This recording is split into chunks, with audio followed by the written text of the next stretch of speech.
నమస్కారం ప్రేక్షకులారా. ఈరోజు క్రిస్మస్కి నేను మా నాన్నమ్మ గారి ఇంటికి వచ్చాను. ఇక్కడ పాస్టర్ గారు మోషే గారు, పాస్టర్ అమ్మ గారు దేవమన అమ్మ గారు ఉన్నారు. వాళ్ళని ఇంటర్వ్యూ చేయబోతున్నాం. మీరు మోషే పాస్టర్ గారు, మీరు చిన్నప్పుడు మీరు రక్షణ పొందకముందు ఎలా ఉన్నవారు, రక్షణ పొందాక ఎలా ఉన్నారు? రక్షణ పొందడం ప్రభు నమ్ముకోలేదు. దేవుడు చేసేది కదా నా ప్రభు మరి మల వ్యాధి పక్షవాతం పెట్టి మనసులోకి ఇచ్చాడు. ఎంత వయసులో జరిగింది?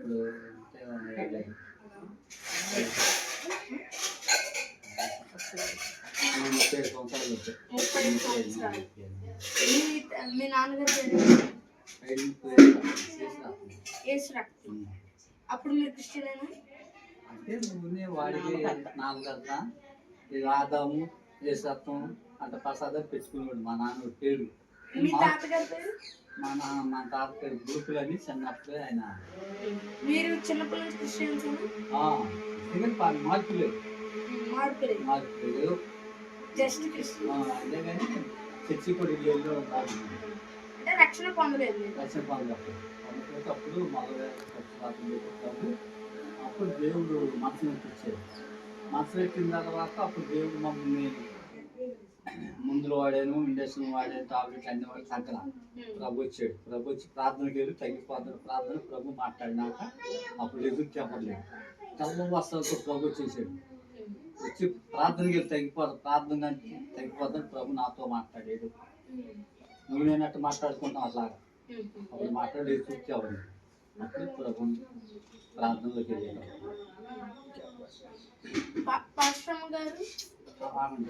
ప్రార్థనలోకి వెళ్ళిన తర్వాత దేవుడు వెళ్ళే చర్చికి వెళ్ళాను. ఆ పాస్టర్ గారు ప్రార్థనలో ఉండాలి, రక్షణ పొందాలన్నారు, మారుమనసు పొందాలన్నారు.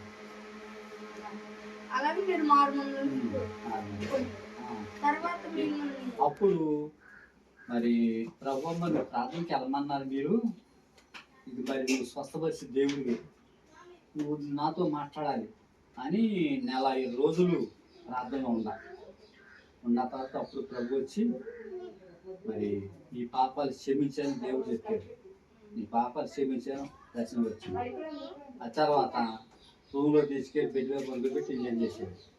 చేసినాక అప్పుడు తగ్గిపోయింది. తగ్గిపోయిన తర్వాత మళ్ళీ రక్షించాడు. మరి 3 అడిగా, మారుమనస్సు, పాప క్షమాపణ, స్వస్థత, రక్షించాడు. పాప క్షమాపణ మేము బాప్తిజం తీసుకున్నాం. అది దానియల్ గారండి, కోటూరులో దానియల్ గారు ఉన్నారు. అక్కడికి వెళ్ళి 4 రోజులు ప్రార్థనలో ఉండి అక్కడ బాప్తిజం తీసుకున్నాం. పాప క్షమాపణ, స్వస్థత, రక్షణ. అప్పుడు మీకు పెళ్ళైందా? పిల్లలు 5 పిల్లలు, చిన్న పిల్లలు. ఆ టైంలో దేవుడు నన్ను పట్టుకుని మార్చాడు.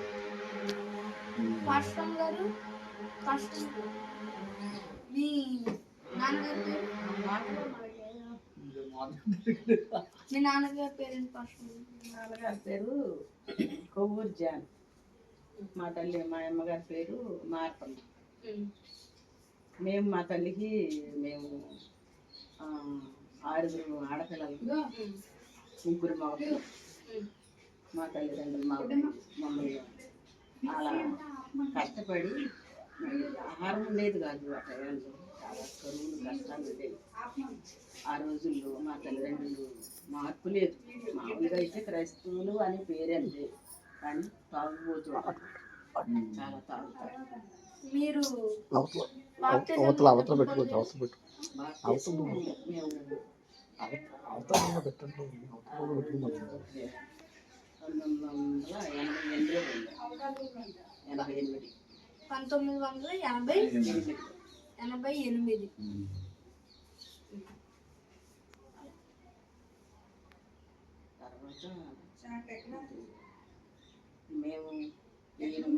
మేము నెడమానూరు, దేవుడు మరి మా ఇద్దరిని జత కలిపి నెడమానూరులో.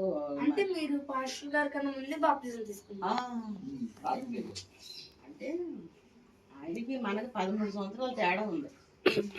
మార్పు నమ్మటానికి, నేను మార్పు నమ్మటానికి ఆయన మార్పు నమ్మటానికి 13 సంవత్సరాలు తేడా ఉంది. అంటే ఎప్పటి నుంచో ప్రభు నాకు చెప్తున్నారు. మీరు 88లో తీసుకున్నారు. బాప్టిజం మా మా రక్షణ పొందటం అయితేనేమో అంతకు ముందే 13 సంవత్సరాల ముందే రక్షణ పొందిన తర్వాత ఈ పాస్టర్ గారు మారిన తర్వాత ఇద్దరం తీసుకున్నాం.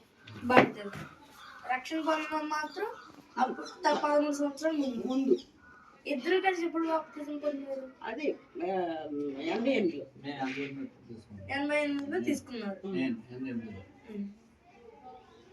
అంటే ఎన్ని సంవత్సరాలు అయింది ఇప్పటికి? 37.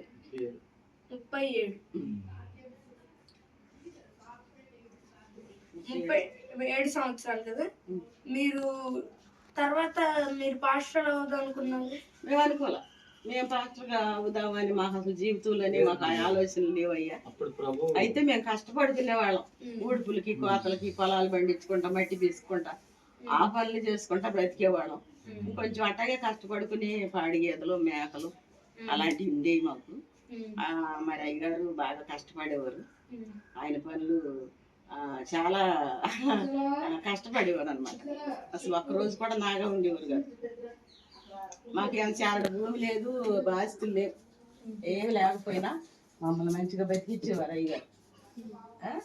అయితే నాకు దేవుడు మరి మమ్మల్ని ఇద్దరిని ప్రేమించి 5 కుమారులు కొడుకులు ఇచ్చి చెప్పాడు దేవుడు ముందే.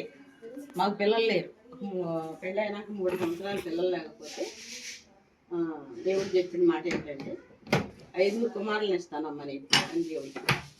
అంటే 5 కొడుకులు ఇస్తానని చెప్పి మీకు చెప్పారు. ఆయన కన్నా 13 సంవత్సరాలు నేను ముందు కాబట్టి దేవుడికి నాకు పరిచయం బాగా ఎక్కువ. మీకు పెళ్ళి ఎప్పుడు జరిగింది? ఏ వయసులో జరిగింది? మాకు పెళ్ళి నాకు 17 సంవత్సరాలు. మీకు 19, 18 అట్లా. మాకు పుట్టినరోజులు తారీఖులు చదువుకోలేదుగా, ఏదో మా తల్లిదండ్రులు చేసారు, మేము ఏదో అలా అయిపోయాము. ఇప్పుడు మీకు ఎన్ని? నాకు 67. 67. మీకు 70. ఏ సంవత్సరం పుట్టారు మీరు? అదేగా మరి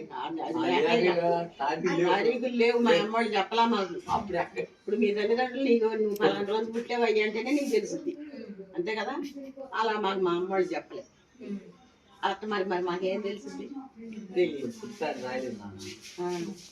అది అట్లా కష్టపడుకునే టైంలో నాన్న ఏం చేశారు, మమ్మల్ని పిలిచారు.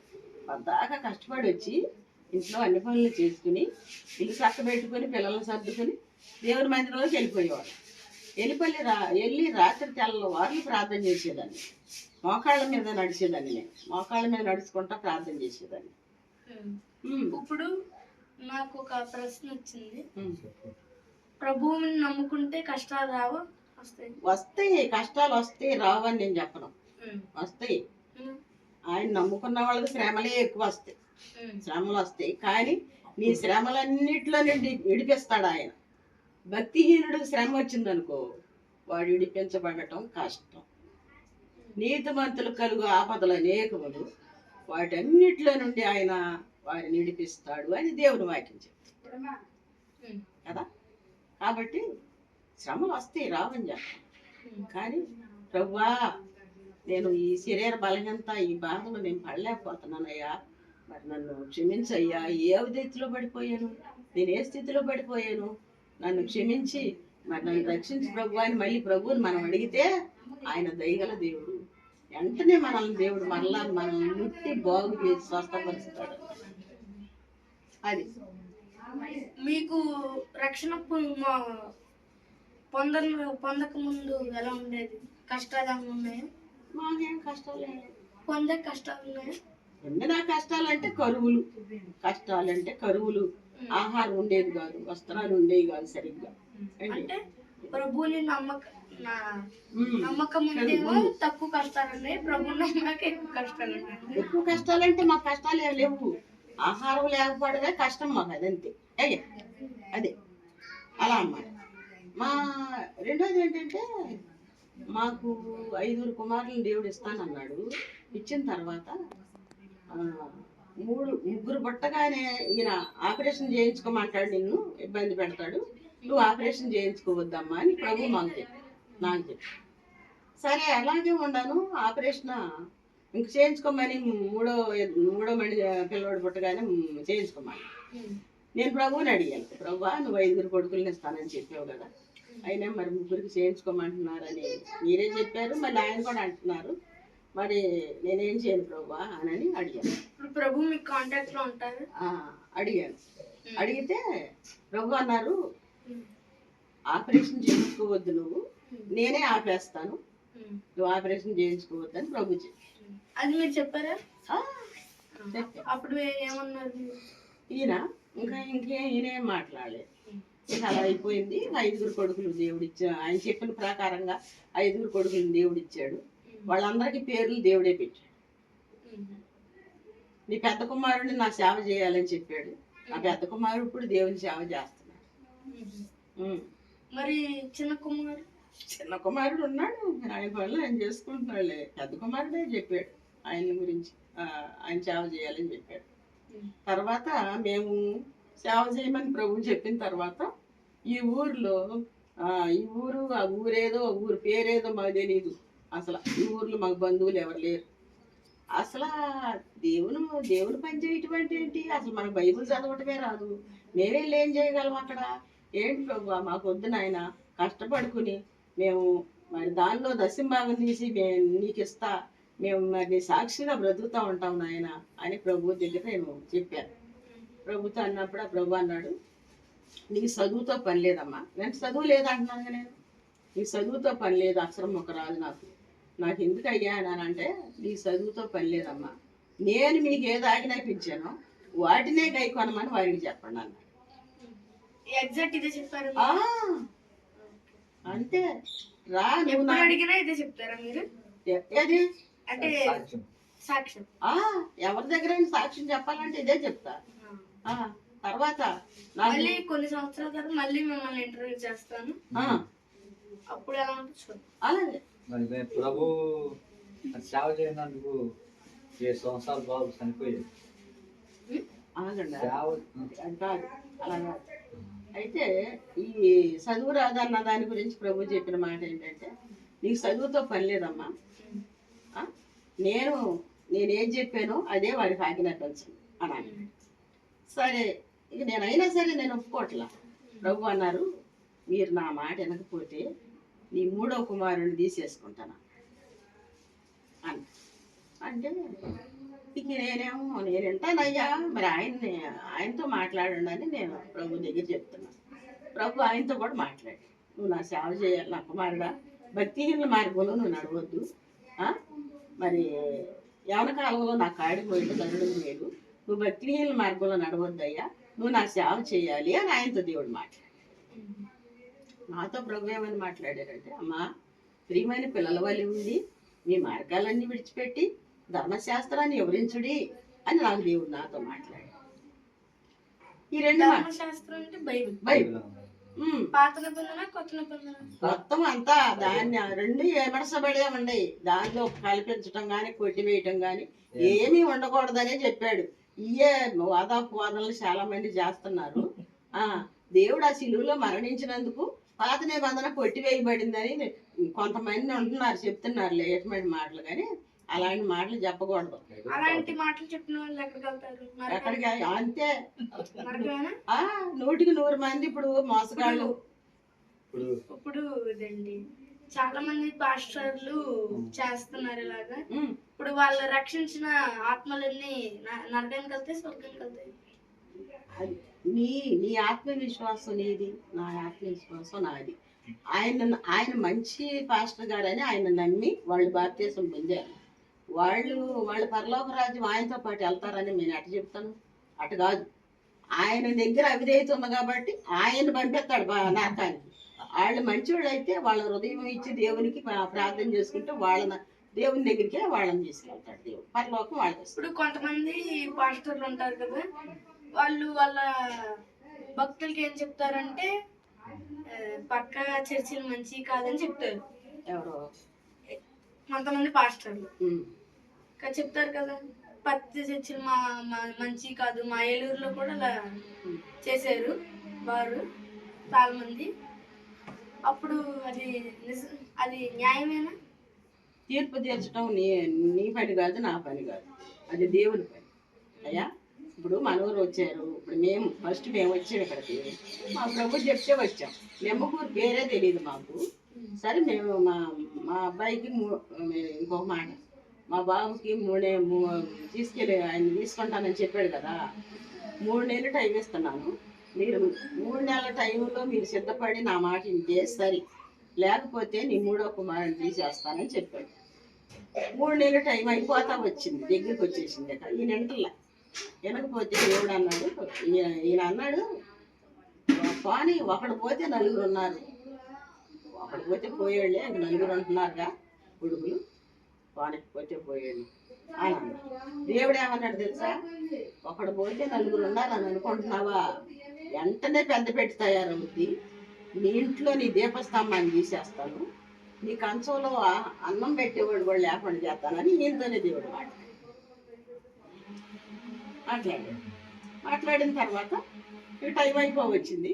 అయ్యా పిల్లవాడు చనిపోతాడని దేవుడు చెప్తున్నాడు, మరి ఇప్పటికైనా దేవుడి మాట ఎందామయ్యా. ఈయనయ్యా మనం ఏం చేస్తాం, ఒకటి సర్వలోకాన్ని సంపాదించుకుని ప్రాణాన్ని పోగొట్టుకుంటూ వాడికి ప్రయోజనం ఏముందని దేవుని వాక్యం చెబుతుంది. మరి ఏదో వచ్చే రాకు ఆయన చెప్పినట్టు మనం విందాం అయ్యా అంటే ఈయన ఇంట్లో వినకపోతే అప్పుడు దేవుడు ఏమన్నాడంటే, నేను మీకు ఏది ఆజ్ఞాపించానో వాటినే గైకొనమని వారికి బోధించమని చెప్తున్నా. మీకు జ్ఞానంతో చదువుతో ఏటితో పని లేదు. మీరు నా మాటిని మీరు వెళ్ళకపోతే, నేను చెప్పిన పని చేయకపోతే మీ కుమారుడిని డిసెంబర్ 23వ తారీఖుని తీసేస్తా అని చెప్తే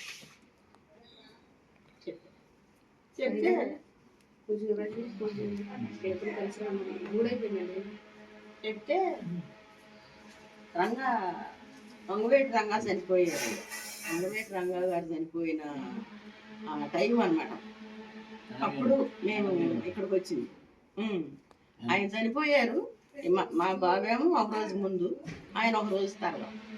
ఆయన మా 23, ఆయన 24. మా అబ్బాయి 23 చనిపోయాడు, ఆయన 24 తెల్లవారు చనిపోయాడు. నాకు ఒక చిన్న ప్రశ్న ఉంది, అది చెప్తారా? ఇప్పుడు ఎవరికైనా ఒక జన్మే ఉంటుందా ఎవరికైనా? మరి ఒకళ్ళేమో పేదలుగా, ఒకళ్ళేమో అదేంటి ధనవంతుల్లో ఎందుకు పుడతారు? అదా దేవుడు ఆయన ఏం చెప్పాడంటే, ఎవరి క్రియలకు తగిన ప్రతిఫలం వారికి ఇస్తామన్నాడు.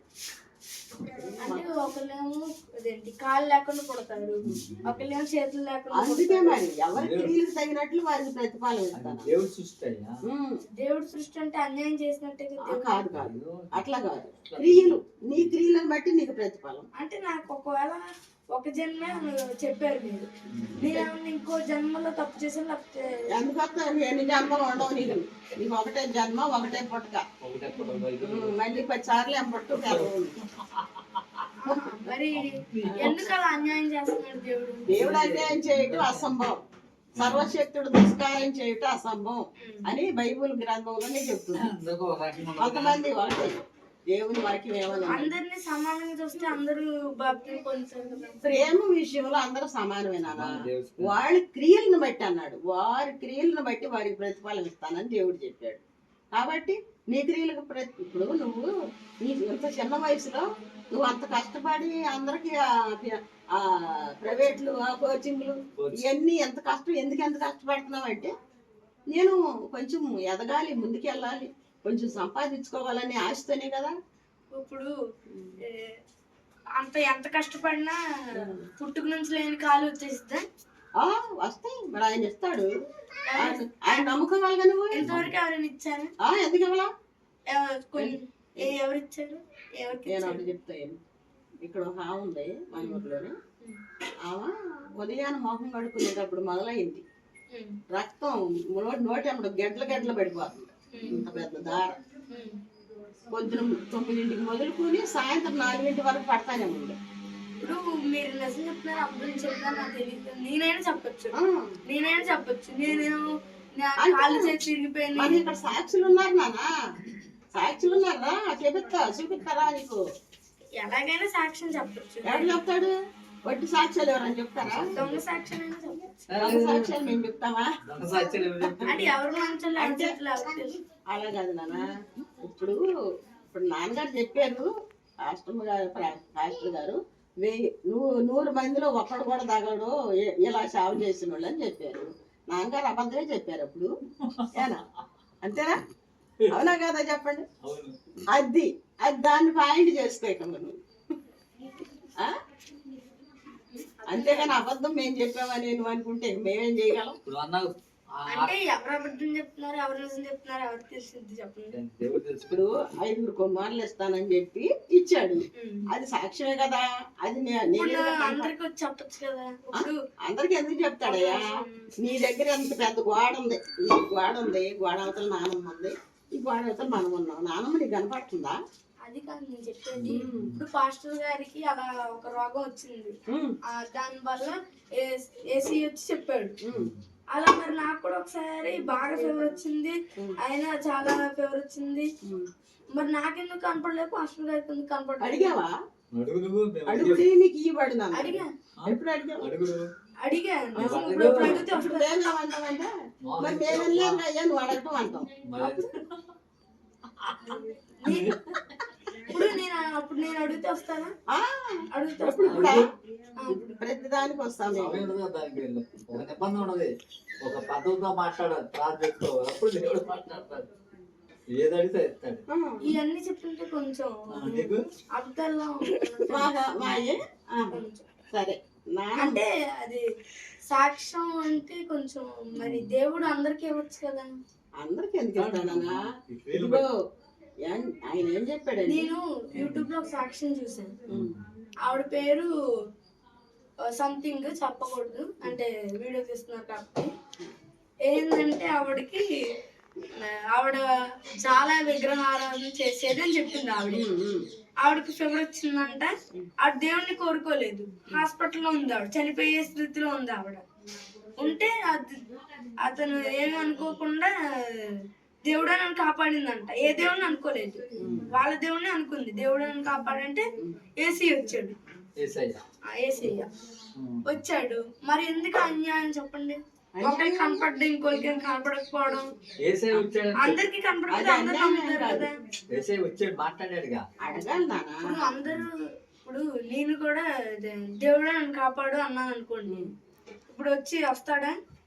ఇప్పుడు నానమ్మ ఉన్నారు, నువ్వేం తింటావో సంగతి నీకు నీ నానమ్మకి తెలుసు కాబట్టి నీకోసం ఆమె రెడీ చేసి పెట్టి ఉంచి తిను బాబు అని చెప్పి పెడుతుంది. అంతే కదా. అది ఎవరికి తెలుసు? తెలియదుగా. ఆయన ఏం చేస్తాడంటే మనం అందరం కలిసి ఆయన కుమారులు ఆయన కుమార్తెలు అయితే ఆయన ఏమనుకుంటాడంటే నా కుమారుడు మంచి జ్ఞానం గలవాడు, నేను ఇచ్చాను నా కుమారుడిని, నా కుమారుడు వచ్చి నా దగ్గరికి వచ్చి ఇప్పుడు అందరికి సమానమైన జ్ఞానం వచ్చు కదా. ఎందుకు చెప్తాడు? ఎవడో ఎందుకు ఇవ్వట్లేదు? అది అన్యాయమే కదా. అది అన్యాయం. మరి అలాంటి వాళ్ళని దేవుడు ఎలా అంటారు? అబ్బా అదే మరి ఇప్పుడు అదేంటి కుంటి వాళ్ళు ఉంటారు, గుడ్డి వాళ్ళు ఉంటారు, తర్వాత దేవుడు నమ్ముకున్న వాళ్ళు ఉంటారు. దేవుడు సృష్టించాడుగా, నిన్ను ఎత్తైన స్థలంలో పెట్టాడుగా, నీ ద్వారా పెట్టేస్తాడు వాళ్ళకి ఆహారం. నా ద్వారా పెట్టేస్తాను. ఇప్పుడు చాలా మంది ఆఫ్రికాలో వాళ్ళందరూ ఎంత పేదగా ఉన్నారు, వేరే వాళ్ళు ఎవరైనా పెట్టి వెళ్తున్నారా? పెడతారు. ఎందుకు పెట్టారు? పెట్టిన వాళ్ళకి ఉంటది పుణ్యం, వాళ్ళకి ఉంటది. పుణ్యం అంటే ఇప్పుడు